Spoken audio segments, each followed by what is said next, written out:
আজকের ভিডিওতে আমরা ৫টা পদ্ধতি বলছি। এই ৫টা পদ্ধতি বা ৫টা উপায় যদি আপনারা অবলম্বন করেন, তাহলে আপনারা আপনাদের স্মৃতিশক্তিকে আরেকটু বুস্ট করতে পারবেন। আপনার মুখস্থ শক্তিকে আরেকটু বাড়িয়ে নিতে পারবেন। আমরা অনেক সময় অনেক কিছু মুখস্থ করতে যাই, কিন্তু আসলে ওরকমভাবে এটাকে পড়তে পারি না বা মুখস্থ করার মতো করে পড়তে পারি না। হয়তো নিজস্ব এলোমেলোভাবে পড়াশোনা করছি, বেশ কিছুক্ষণ সময় পড়ার পরে দেখছি যে এটা আমরা আয়ত্তে রাখতে পারছি না। তো আজকে ৪টা ফর্মুলা বলছি। এই ৪টা উপায়কে মাথায় রেখে যদি আপনি পড়াশোনাটা করেন, তাহলে সহজেই কোনো একটা জিনিসকে আত্মস্থ করতে পারবেন এবং এটাকে দীর্ঘদিন মনে রাখতে পারবেন।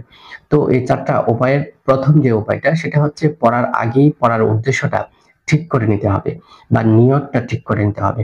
আমরা যেহেতু মুসলমান, আমাদেরকে অবশ্যই প্রত্যেকটা কাজ করতে হয় আল্লাহ তাআলার সন্তুষ্টির জন্য।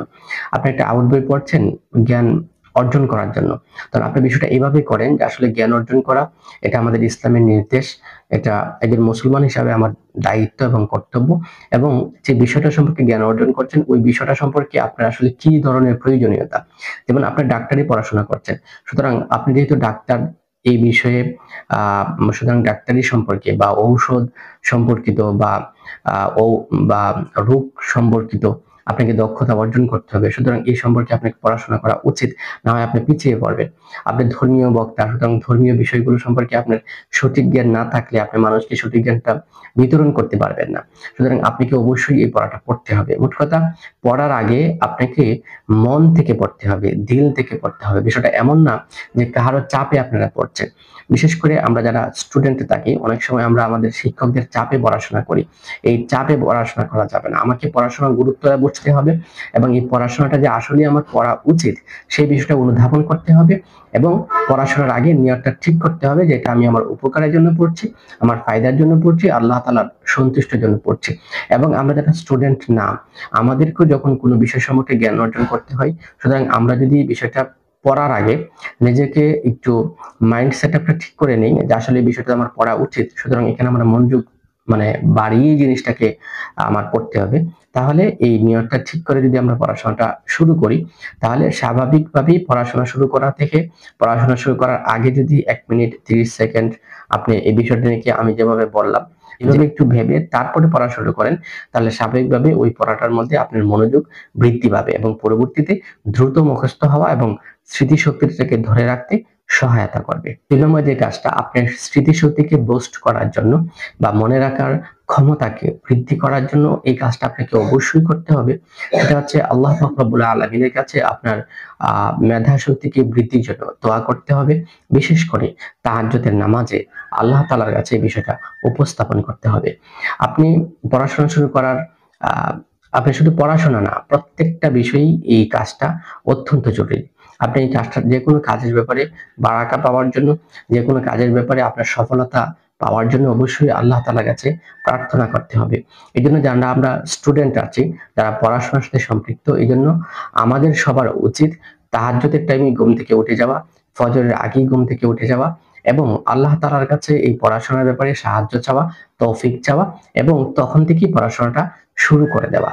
তার মানে ২ নম্বরে আমরা যে কাজটা করতে পারবো, আমাদের স্মৃতিশক্তি বৃদ্ধির জন্য আল্লাহ তাআলার কাছে দোয়া করা, তাহাজ্জুদের নামাজ পড়া এবং খুব ভোরে পড়াশোনা শুরু করা। তৃতীয় যে কৌশলটার কথা আমি বলবো আপনাদের স্মৃতিশক্তিকে বৃদ্ধির জন্য বা কোনো একটা বিষয় সহজে আয়ত্তে আনার জন্য এবং এটাকে মনে রাখার জন্য, সেটা হচ্ছে কোনো একটা পড়াকে নিয়মিত দীর্ঘ টাইম একসাথে পড়বেন, এরকমটা না করে আপনি বিরতি দিয়ে দিয়ে পড়েন। কারণ একটা পড়া শেখার পরে আপনি যখন তাৎক্ষণিকভাবে এটাকে রিভিউ করবেন, তখন বিষয়টা আপনার মনে থাকবে বেশি। আমি যদি আপনাকে আরেকটু বিস্তারিত বলি, অনেক সময় দেখবেন যে আমাদের জীবনের সাথে ঘটে যাওয়া ঘটনাগুলো আমাদের স্মৃতিশক্তিতে খুব ভালোভাবে সংরক্ষিত থাকে। আমরা ১ বছর, ২ বছর, ৫ বছর আগের ঘটনা আমরা সহজেই বলতে পারি। তাহলে ওই ঘটনাগুলোকে আমরা মুখস্থ করছি? কখনোই না। এক জায়গায় বসে আমরা যখন গল্প করছি, আড্ডা দিচ্ছি, ওই বিষয়গুলো কিন্তু আমাদের মনে থাকছে, কিন্তু পড়াশোনাটা মনে থাকছে না। তার মানে আমরা যখন কোনো একটা বিষয়কে পড়াশোনা হিসাবে পড়বো বা মুখস্থ পড়তেছি এভাবে পড়বো, পড়ার পরে আমাদের উচিত হচ্ছে ৫ মিনিট, ১০ মিনিট বা একটা বিষয়কে আয়ত্ত করার পরে বা বড় একটা বিষয় কিছু একটা অংশ, কিছু একটা পয়েন্ট, ২-৩ পয়েন্ট আয়ত্ত করার পরে আমাদেরকে একটু বিরতি দিতে হবে। বিরতি দেওয়ার পরে নিজে নিজে চেষ্টা করুন আগে যে বিষয়টা শিখছেন ওই বিষয়টা সম্পর্কে মানে কিছু বলতে পারছেন কিনা, বিষয়টা আপনার মনে আছে কিনা, বা বিষয়টা সম্পর্কে আপনি নিজে নিজে রিভিউ করুন। যদি এই পদ্ধতিটা অবলম্বন করেন তাহলে যে জিনিসটা মুখস্থ করছেন এটা আপনার স্মৃতিতে এখন যে অবস্থানে আছে তার থেকে আরেকটু মজবুত ভাবে জায়গা দখল করবে। সুতরাং তৃতীয়ত যে পরামর্শটা আপনাদেরকে দিচ্ছি পড়াশোনা বা স্মৃতিশক্তিকে মজবুত করার জন্য, তা হচ্ছে পড়ার সময়টাকে আপনি লাগাতার না পড়ে গ্যাপ দিয়ে দিয়ে পড়ুন, এবং যে বিষয়টা পড়ে শেষ করছেন ওই বিষয় সম্পর্কে নিজেই রিভিউ দেওয়ার চেষ্টা করুন।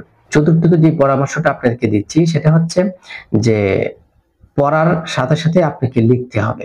কোনো একটা বিষয় পড়ছেন, পড়ার পরে তাৎক্ষণিকভাবে এটাকে লিখে নেওয়ার চেষ্টা করুন, অথবা সম্ভব হলে পড়ছেন লিখছেন দুটোটা কাজ একসাথে চালিয়ে যান।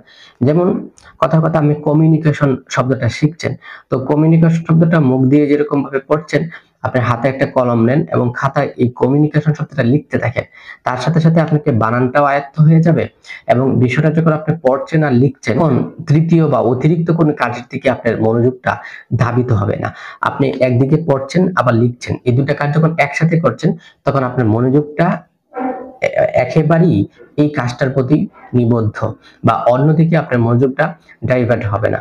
সুতরাং এই কৌশলটা অবলম্বন করতে পারেন, যখনই কোনো কিছু পড়বেন তাৎক্ষণিকভাবে এটাকে লেখার চেষ্টা করবেন, তাহলে বিষয়টা সহজেই আপনার স্মৃতিশক্তিতে বসে যাবে। পঞ্চম যে পরামর্শটা আপনাকে দিতে পারি সেটা হচ্ছে যে পড়া শুরু করার আগে এবং পড়া শুরু করার পরে আল্লাহ তাআলার কাছে এবং এর বাহিরেও আল্লাহ তাআলার কাছে রব্বি জিদনি ইলমা এই দোয়াটি পড়বেন, এই প্রার্থনাটি করবেন। আল্লাহ তাআলা যেন আপনার জ্ঞানকে বাড়িয়ে দেন, আল্লাহ তাআলা যেন আপনার স্মৃতিশক্তিকে মজবুত করে দেন। এই দোয়াটি যদি আল্লাহ তাআলার কাছে আপনি বারবার পড়েন তাহলে অবশ্যই আল্লাহ তাআলা আপনাকে নিরাশ করবেন না। আল্লাহ তাআলা আপনার স্মৃতিশক্তিকে বাড়িয়ে দিবেন, আপনার মুখস্থকৃত বিষয়গুলোকে বেশি ভালোভাবে মজবুতির সাথে দীর্ঘদিন জেনে রাখার তৌফিক আল্লাহ তাআলা আপনাকে দান করবেন। সম্মানিত দর্শক, আমরা সবাই লাইফে এগিয়ে থাকতে চাই। যদি আমরা লাইফে এগিয়ে থাকতেই চাই তাহলে অবশ্যই জ্ঞানের কোনো বিকল্প নেই, পড়াশোনার কোনো বিকল্প নেই। আল্লাহ তাআলা আমাদেরকে জ্ঞান অর্জন করবার এবং প্রতিটা বিষয় সম্পর্কে দীর্ঘ সময় পড়াশোনা করতে পারবার মানসিকতা আল্লাহ তাআলা আমাদের দান করুক। আল্লাহুম্মা আমিন। আসসালামু আলাইকুম ওয়া রাহমাতুল্লাহ।